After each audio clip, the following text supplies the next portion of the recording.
invite our guest of honor, Professor K.K. Agrawal sir, President South Asian University SAR, former chairman, National Board of Accreditation NBA.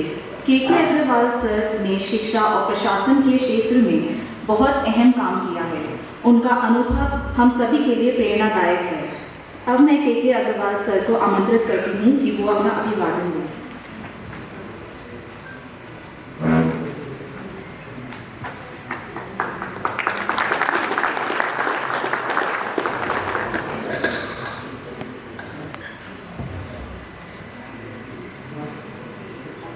आज के इस सत्र के मुख्य अतिथि महामहिम governor Himachal Pradesh, guest of honour Raghav Prasad ji, Eduskill के कर्ता धर्ता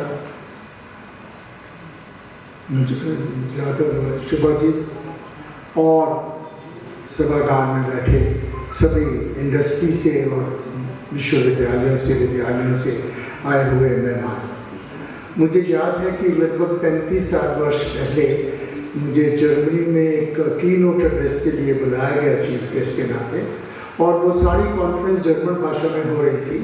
तो जब मेरी बारी आई तो मेरे पहले जो वहाँ के वाइस चांसलर थे तो उन्होंने ये कहा कि हमारे मुख्य अतिथि क्योंकि इंग्लिश में बोलेंगे, जर्मन में नहीं बोलेंगे, इसलिए मैं उनके समानवश मैं अपनी भाषा भी इंग्लिश में करता हूँ।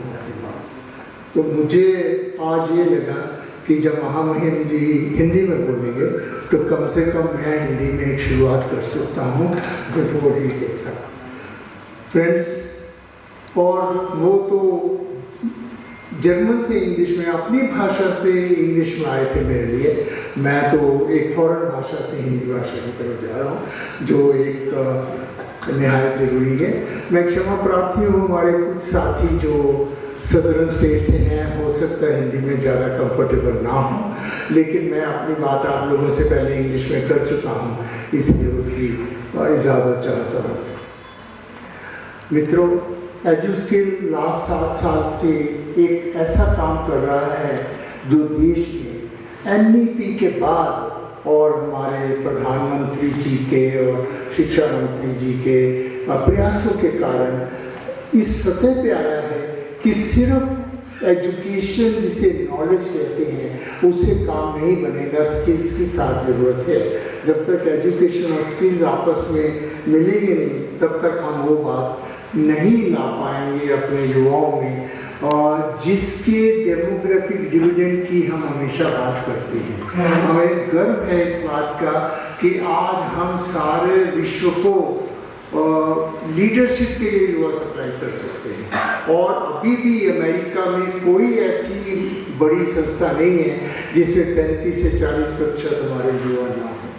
तो उस चीज़ को आगे रखने के लिए हमें एजुकेशन और स्किल्स को हमेशा जोड़ना होगा, और ये जोड़ना इतना मुश्किल नहीं है, हमें अपने माइंडसेट में इसको लाना पड़ेगा।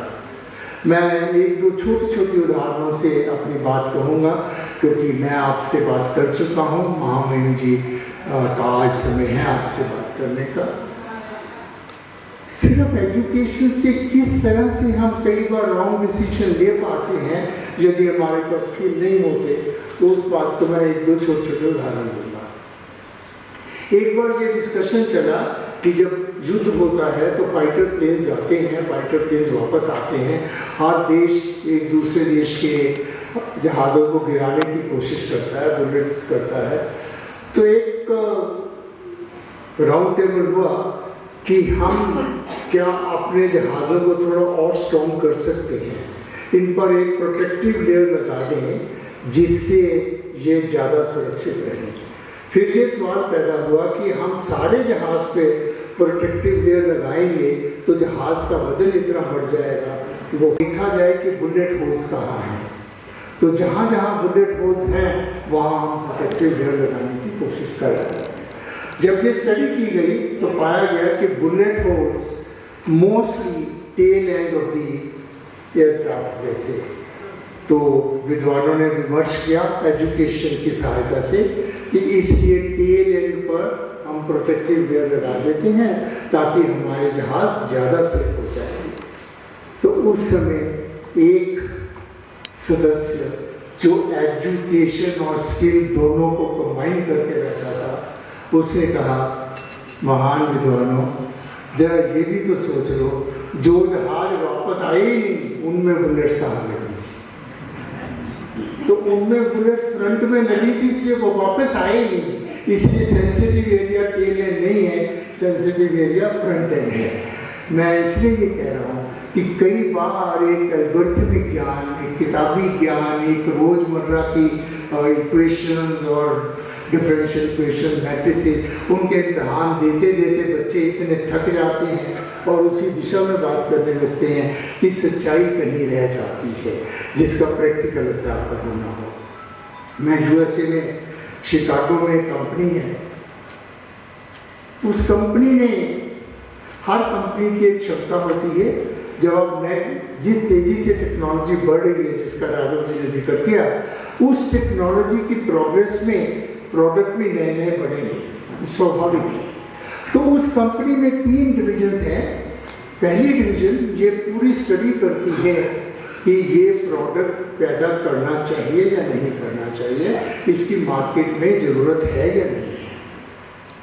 काफ़ी स्टडी के बाद जब ये डिसाइड होता है कि करना चाहिए, तो फिर एक दूसरी डिवीजन ये स्टडी करती है क्या ये प्रोडक्ट मार्केट में सस्टेनेबल होगा, क्योंकि यदि इसकी कॉस्ट इतनी हो, यदि इसकी लागत इतनी ना हो तो ये सस्टेनेबल नहीं होगा। और फिर एक तीसरी ग्रुप उसी समय ये डिसाइड करता है कि कब ऐसा क्या समय आ गया है कि हम किस टेक्नोलॉजी को डिसकंटिन्यू कर सकते हैं।